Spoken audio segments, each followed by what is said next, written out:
नमस्कार दोस्तों, कैसे आप सभी। स्वागत है आप सभी को बिहार के सबसे विश्वसनीय प्लेटफॉर्म फिजिक्स विद माही पे।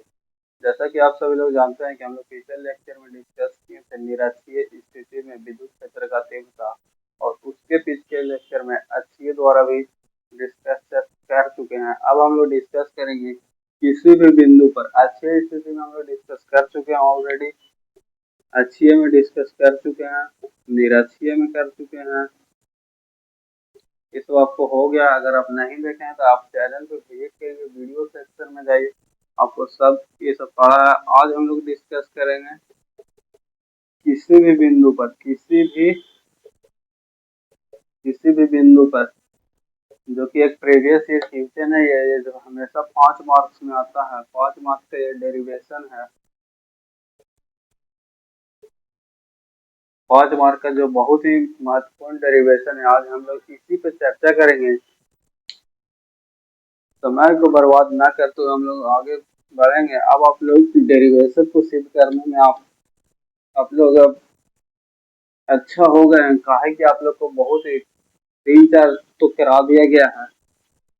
किसी भी डेरिवेशन को सिद्ध करने के लिए आप लोग को बताया गया है कि राइट साइड में हमेशा फिगर होना चाहिए, उसके बगल में देख के लिखना है, उसके नीचे हम लोग डेरिवेशन को पूरा करेंगे। सबसे पहले हम लोग फिगर का डेरिवेशन बनाएंगे किसी भी बिंदु पर। सबसे पहले हम लोग काची लेंगे, विद्युत द्विध्रुव। विद्युत द्विध्रुव बोल रहा है तो हमेशा आगे विद्युत द्विध्रुव लेंगे। विद्युत द्विध्रुव इधर माइनस की ले लेंगे, इधर प्लस की। बीच का दूरी काची हो जाएगा 2L। आप लोग को हमेशा बताए हैं कि विद्युत द्विध्रुव के बीच का दूरी 2L लेना है। यहाँ पे मध्य बिंदु O ले लेंगे। सबसे पहले इसको हम लोग अक्षीय स्थिति में बिंदु P लेंगे। अक्षीय स्थिति में बिंदु P, और बीच की दूरी R हो जाएगा, जो कैसे हो जाएगा। अक्षीय स्थिति में बिंदु P ले लेंगे, और निरक्षीय स्थिति में ये आप लोग को हो जाएगा, निरक्षीय स्थिति में P sin थीटा और P cos थीटा। अक्षीय में हम लोग P cos थीटा मान लेंगे, और निरक्षीय में P sin थीटा। यहाँ पे एक बिंदु है, इसको थोड़ा नीचे लिख लेते हैं। P cos थीटा अक्षीय, P sin थीटा ये हो जाएगा आपको निरक्षीय में। यहाँ पे बिंदु Q, यहाँ Q नोट बराबर यहाँ पे +1 रहेगा। अक्षीय में इसका लीजिएगा आप लोग, अक्षीय में इसका बल लगेगा इधर साइड ही, और निरक्षीय में बल, निरक्षीय में किधर लगेगा, इधर साइड। निरक्षीय में बल लग जाएगा, और इस दोनों का परिणामी बल ऐसे बीच से होकर के जाएगा। आप लोग स्केल से बनाइएगा, अच्छा बनेगा। ये जगह परिणामी बल, जिसको हम लोग ई से सूचित करेंगे, इसको E1 मान लीजिए, इसको E2। ये दो, ये आपस में 90 डिग्री हो जाएगा, और इसके और इसके बीच कोण अल्फा हो जाएगा। यहाँ पे 90 डिग्री बनेगा।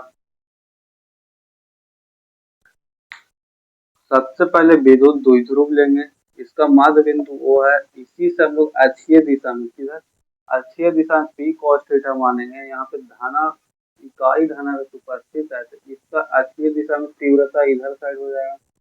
तीव्रता को हम लोग बल भी बोल सकते हैं, जो E1 से दर्शाएगा। निरक्षीय स्थिति में, निरक्षीय स्थिति में ऐसे इधर भी होगा, इसलिए इसको इधर साइड से दिखाया गया है। तो निरक्षीय स्थिति में जिसको E2 से दर्शाएं, और इस दोनों का परिणामी बल को हम लोग E से दर्शाएं। इस फिगर को अब हम लोग देख के कुछ लिखेंगे। तो माना कि विद्युत द्विध्रुव है। अब तो आप लोग इसको लिखने के लिए सीख ही गए होंगे कि माना कि एक विद्युत द्विध्रुव है, ये एक विद्युत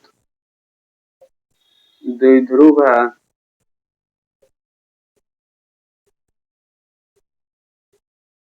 जिसका बीच का दूरी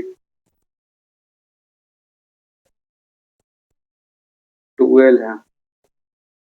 बीच का दूरी 2L है। अक्षीय स्थिति में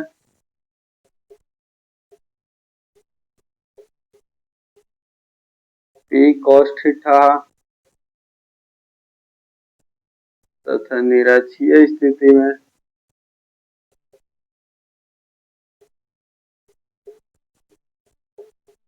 पी sin थीटा। लास्ट में ले लीजिए जैसा कि चित्र में दिखाया गया है।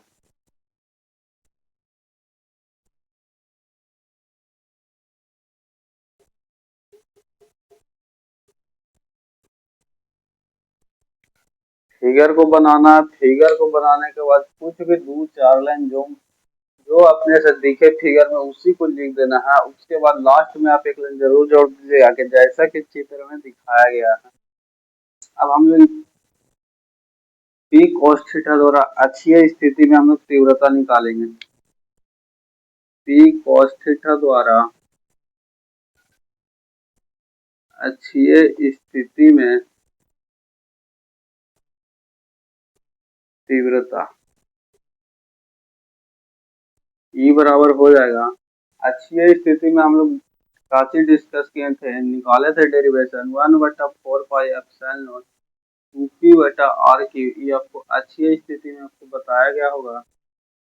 अगर आप इसका डेरिवेशन नहीं देखे हैं तो आप वीडियो सेक्शन में जाइए और देखिए 1/4πε0 p/r3। ये आपको निरक्षीय स्थिति में दिखाया गया है।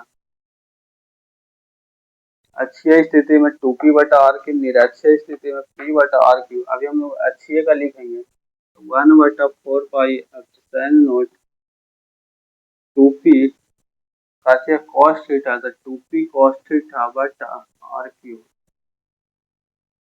अब p sin थीटा द्वारा निरक्षीय स्थिति में तीव्रता, निरक्षीय स्थिति में तीव्रता E बराबर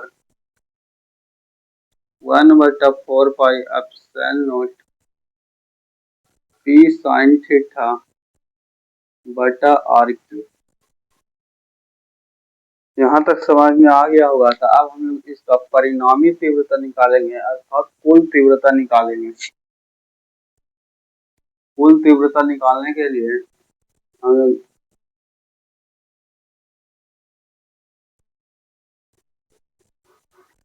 दोनों को जोड़ेंगे।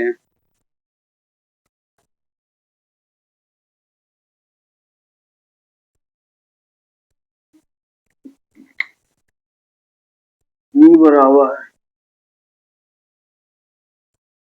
E plus plus E minus.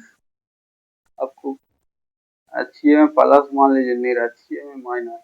E plus plus E minus, इसका फार्मूला होता है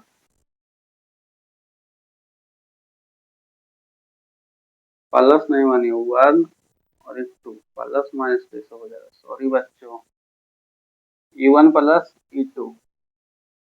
ठीक है, E1 प्लस E2 है तो इसको तोड़ेंगे तो E1 के स्क्वायर E2 के स्क्वायर प्लस E1 E2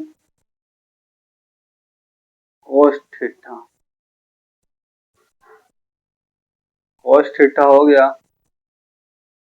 ये आपको वेक्टर फॉर्म में आपको पता होगा कि a² plus b² plus E1 E2 बटा cos थीटा।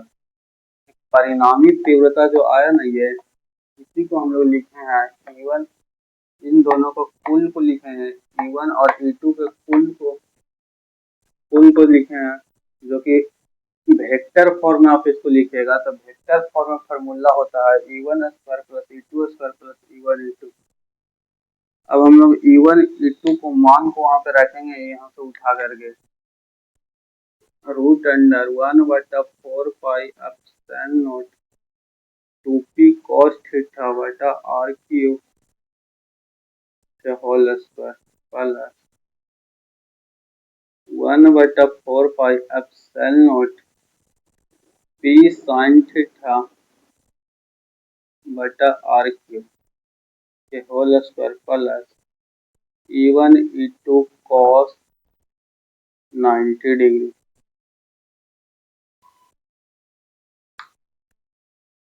इन दोनों के बीच का एंगल को देखिए 90 डिग्री है, तो थीटा की जगह पर भी 90 डिग्री हम लोग रखेंगे। बाकी E1 की जगह पे 1/4 pi epsilon not 2p/cos theta, E2 की जगह पे ये वाला रखेंगे 1/4 pi epsilon naught 2p sin थीटा/r क्यूब। अब इसी को सिर्फ कैलकुलेशन कर दीजिएगा तो निकाल करके आ जाएगा।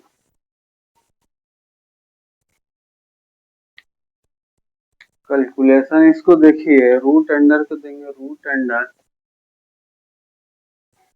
यहाँ पे देखिए दोनों में कॉमन कितना है, 1/4 pi epsilon not 1/4 pi epsilon not, दोनों में कॉमन कॉस 90 डिग्री बराबर 0 होता है, 0 से इसमें गुना करेगा तो ये तो पूरा खत्म हो जाएगा। अब बचेगा ये दोनों, यहाँ से निकालिए 1/4 पाई एप्सिलॉन नॉट, ये दोनों में कॉमन है तो एक पी भी बाहर निकल जाएगा, आर क्यू दोनों में कॉमन है तो एक आर क्यू भी निकल जाएगा।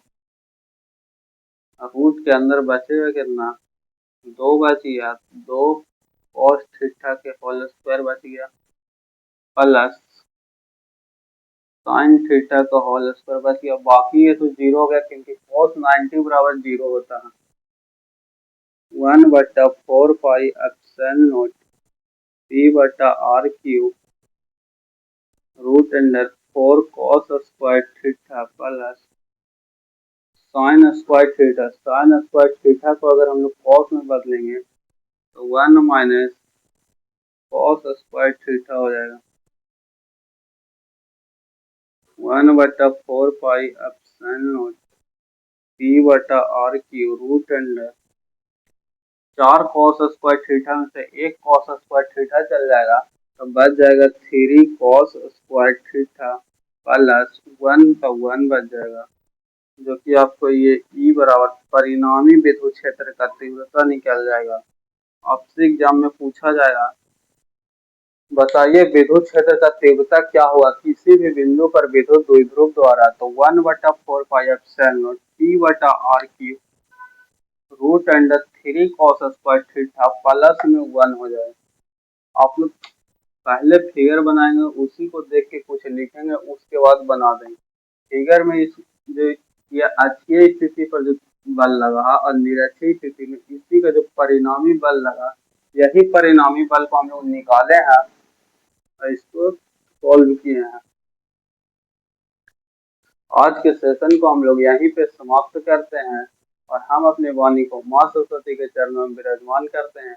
अगर आपको इसको neat and clean PDF note चाहिए तो आप हमारे व्हाट्सएप चैनल में जुड़िए जिसका लिंक डिस्क्रिप्शन बॉक्स में दिया गया है। धन्यवाद।